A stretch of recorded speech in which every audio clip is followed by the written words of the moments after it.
ऋषि मुनि परस्पर विचार करते हैं, कराल कलयुग आने वाला है जिसमें प्राणी बहुत दुखी होंगे। कौन सा उपाय करना चाहिए जिससे उन प्राणियों को दुख तकलीफ न हो? ये कौन सोच सकता है? सिर्फ ब्राह्मण ही सोच सकते हैं। इस संसार में प्राणी पर दुख उनका हुई, उनका दुख कैसे दूर हो और कोई तो सोचत नहीं। ये सोचता है। ये प्राचीन बात बता रहा हूँ। तो बड़े दुखी हो रहे थे कि क्या उपाय करें जिसके करने से मानो के।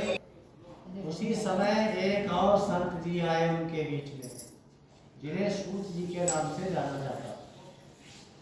ये सूत जी महाराज व्यास जी, इनके आते ही सौनकों ने उनका बड़ा सम्मान किया, उन्हें प्रणाम किया, सुंदर आसन दिया और बैठाया। कहा, आप आ गए महाराज, हम लोग बहुत चिंतित है। कराल कलयुग में प्राणियों को बड़ा दुख मिलेगा, तो उन उससे दुखों से दूर होने का कोई उपाय हमारी समझ में नहीं आ रहा।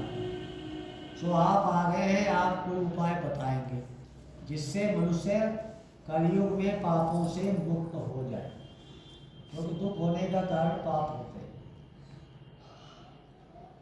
सूत जी महाराज बोले, आपने संसार के कल्याण के लिए बात पूछी है, तो मैं आपको प्रसंग बताता हूँ। एक बार नारद ब्राह्मण देवता, देवताओं के ऋषि, एक बार नारद जी भी इसी तरह पृथ्वी में आ गए विचरण करते हुए।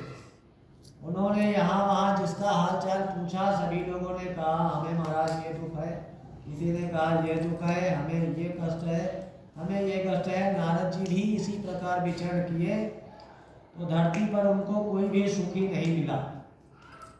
तो नारद जी को भी बड़ी दया आई। नारद जी के पास उपाय बताने वाले थे।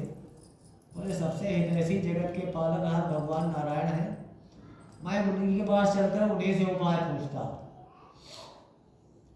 तो नारद जी हाथ में बीड़ा बजाते हुए वैकुंठ धाम पहुंचे, जहाँ भगवान क्षीर सागर में शेषनाग की सैया पर लेटे हुए हैं। चार भुजाएं हैं जिनमें शंख चक्र गदा एवं कमल धारण किए हैं। सुंदर गले में वनमाला पड़ी हुई, मंद मुस्कुराते हैं। ऐसे श्री भगवान शुक्ल श्याम वर्ण के हैं। नारद जी ने अपनी स्तुति के द्वारा ये सब कहा कि आपके चार भुजाएं हैं जिनमें आप शंख चक्र धारण करते हैं, शुक्ल श्याम वर्ण है, आपके गले में सुंदर वनमाला शोभित है, मंद मुस्कुराते हैं। ऐसे श्री भगवान को हम बारंबार प्रणाम करते हैं। भगवान तुम्हारा आगमन इस वैकुंठ में किस लिए